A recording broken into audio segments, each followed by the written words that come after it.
Hello, thank you for taking the time to view my portfolio. This is my CV. The contents of this portfolio are: the first project is a residential design that I worked on during the first year of my degree. The task was to design an urban house for a young professional couple in their 30s. Apart from being their home, the house was to respond to their needs for a workspace, gallery area, and entertainment space. I began by dividing the space into two zones, public and private zones.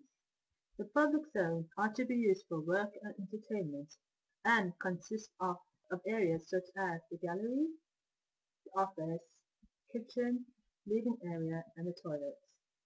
This space is occupied the first and the mezzanine floors, which are large and spacious with limited partitioning. The private zones are found on the first and second floor and the roof terrace. They are to be used primarily for sleeping and relaxing. I positioned the guest bedroom and the master bedroom, as well as the utility and storage areas in these zones.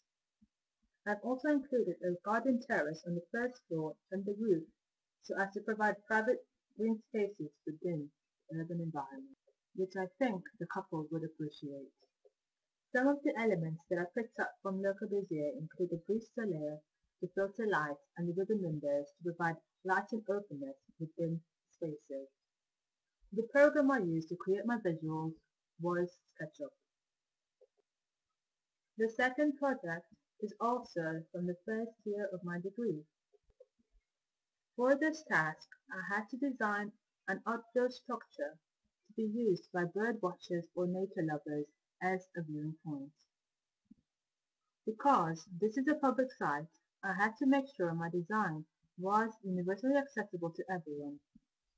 And due to it being out in the open, a lot of consideration had to be put into the choice of materials and finishes used. I came up with a design that uses materials such as timber, stone, and steel, so as to provide the structure with some strength and stability. I've also used ramps and stairs for access onto the viewing platform. For my visuals, I used a combination of Photoshop and SketchUp to give a sort of reality on how the structure would look like on a given site. This was a group project from the second year of my degree. I was a group leader for this particular project, and we had to design a Cuban trade mission office located in Manchester. This project needed the group to research on Cuban culture and come up with a concept that represented Cuba. The concept we settled on was education, which we found to be a very important aspect of Cuban culture. Our key design element was to use bookcases and find subtle ways to incorporate them into the space.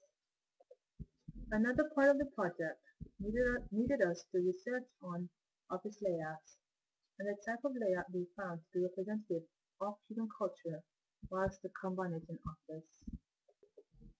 This allowed us to have standardized one-person offices and multi-person workstations for focused work. As hierarchy is important in Cuban culture, we provided the managerial staff with cellular office for privacy, and the personal assistants with individual desks based on their working style.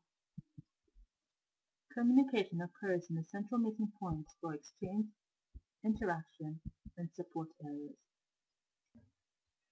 The following project is from the third year of my degree.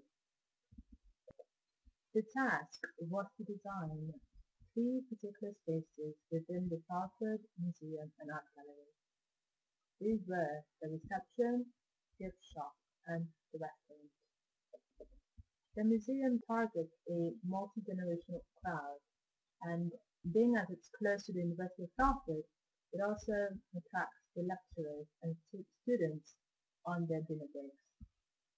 By extending the restaurant, the museum hopes to expand on its target into the event hospitality industry by offering the restaurant as a space for meetings, wedding receptions, and other income generating functions. The main key requirements of this space were for the restaurant to cover a minimum of 60 people and for the design to be respectful of the building's Victorian heritage while being contemporary. These are images of views into and within the gift shop. I decided to have transparent partitioning to allow light to flow into the lobby and also give visitors a clear view of the gift shop. Furthermore, the space within the gift shop is open with two central displays and freestanding shelves along the perimeter of the shop. In the main cafe and dining areas, I wanted to make use of the double height of the ceiling, and what I came up with were curving boots on stilts, rising above the regular dining furniture below. This was inspired by a Ukrainian restaurant called Twister, designed by Sergei Makarov and Vasily Petenko. These are just more images of the cafe and dining area, the reception, and the bar and soft seating areas. The overall feel of the space is natural, modern, and comfortable. The restaurant walls are lined with wooden slats to create a contrast in the smooth surface of the curving boots. I have also used earth tones to create a calming, natural ambience. To encourage customers to rest, I have included a mixture of seating using soft cushioned seats and armchairs, comfortable bar stools, and organically molded chairs throughout the space. Prior to starting my BA Honours Interior Design course, I worked as a kitchen designer in Kenya for about a year and 2 months, and these cat images are from that period in my working career, my working life. I also enjoy photography and regard myself as a bit of an amateur photographer.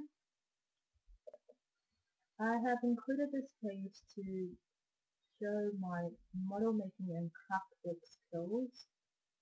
The top two images are models that I made during my time at university, and the two bottom images are of a leather cloth